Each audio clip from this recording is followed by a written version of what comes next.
민족 고유의 명절 추석이 다가왔지만 코로나19로 인해 귀성과 가족 모임에 대한 부담감이 적지 않죠. 그래서 올해는 모두의 건강을 위해 고향집에 가지 않고 집에서 조용히 추석 연휴를 보내겠다는 분들이 많은데요. 모처럼 긴 연휴에 북캉스를 계획하고 있다면 9월 독서의 달을 맞아 문재인 대통령이 추천한 책들을 읽고 싶은 도서 목록에 올려보면 어떨까요? 인류가 당면한 가장 큰 난제인 코로나19 이후 우리가 어떤 삶을 살게 될지 걱정되고 궁금했던 저는 코로나 사피엔스를 읽어봤습니다.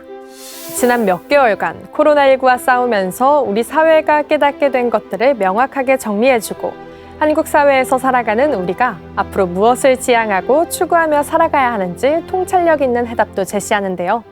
코로나 사피엔스는 생태학자 최재천 교수, 경제학자 장하준 교수, 4차 산업혁명 전문가 최재분 교수 등 대한민국을 대표하는 석학 6명의 라디오 대담 내용을 엮은 책인데요.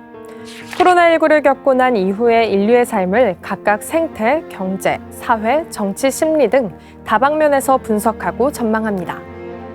인류를 공포에 빠뜨리는 바이러스의 창궐 주기는 왜 짧아지고 있을까요? 생태학자 최재천 교수는 코로나19와 같은 바이러스의 원인은 결국 인간의 자연 침범에 있다고 말합니다.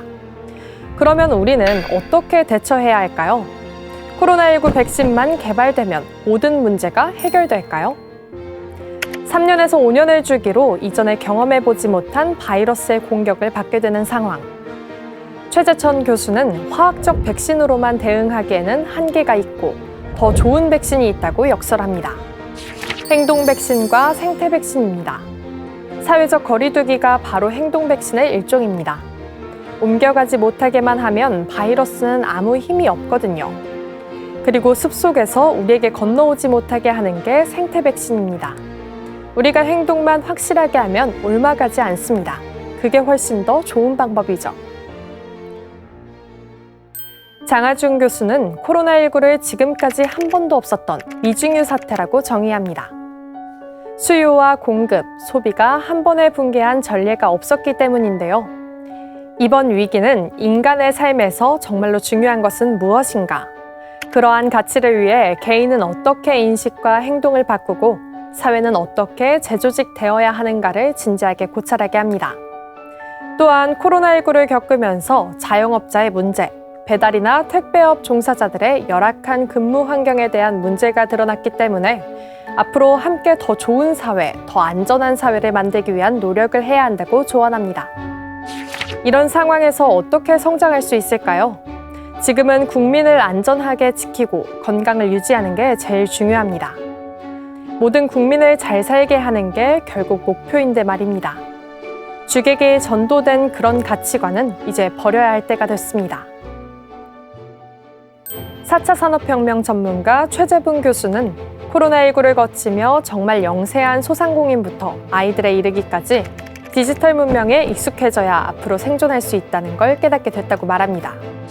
예를 들어 배달 위주로 운영했던 가게는 이번에 위기를 어느 정도 피해갈 수 있었기에 정부의 정책 방향도 달라져야 한다고 강조합니다. 물론 코로나19가 인류에게 위기와 반성만 안겨준 건 아닙니다. 새로운 가능성도 발견하게 했는데요.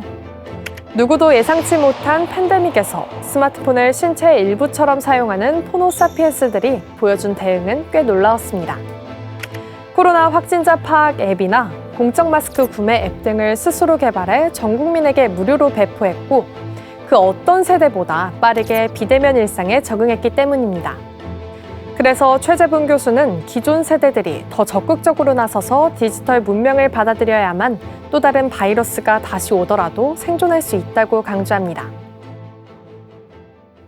홍기빈 글로벌 정치 경제 연구소장은 코로나19 사태 이후 지난 40년간 자본주의 문명을 떠받들여온 4가지 기둥, 산업의 지구화, 생활의 도시화, 가치의 금융화, 환경의 시장화가 무너졌다고 얘기합니다. 그러면서 포스트 코로나, 미래를 위한 3가지 원칙으로 사회적 방역 시스템 구축, 고용보장제 등 정부 주도 고용정책, 무한한 소비 욕망 자제를 주장합니다. 저는 포스트 코로나를 준비하기 위해서는 무엇보다 거대한 인식의 전환이 중요하다는 김누리 독일유럽학과 교수의 말이 기억에 남습니다. 한국 사회를 지배해온 수월성 사고, 다시 말해 실력주의는 이제 존엄성 사고로 바뀌어야 한다는 것인데요. 중요한 건 경쟁에서 승리하는 것이 아니라 인간의 존엄을 지키는 거라고 강조하고 있어요. 또 포스트 코로나에는 행복의 기준이 바뀔 거라는 김경일 심리학과 교수의 말도 인상적이었는데요. 그동안 경쟁적인 환경으로 인해서 사회적으로 원틀을 만들어냈지만 사람들이 앞으로는 스스로의 만족감을 추구하는 라이크를 지향하게 될 거라는 겁니다. 코로나19로 이전과 완전히 달라진 추석 분위기가 낯설고 아쉽지만 책을 통해 어려운 시기를 헤쳐나갈 해안을 얻고 희망을 발견하시기 바랍니다.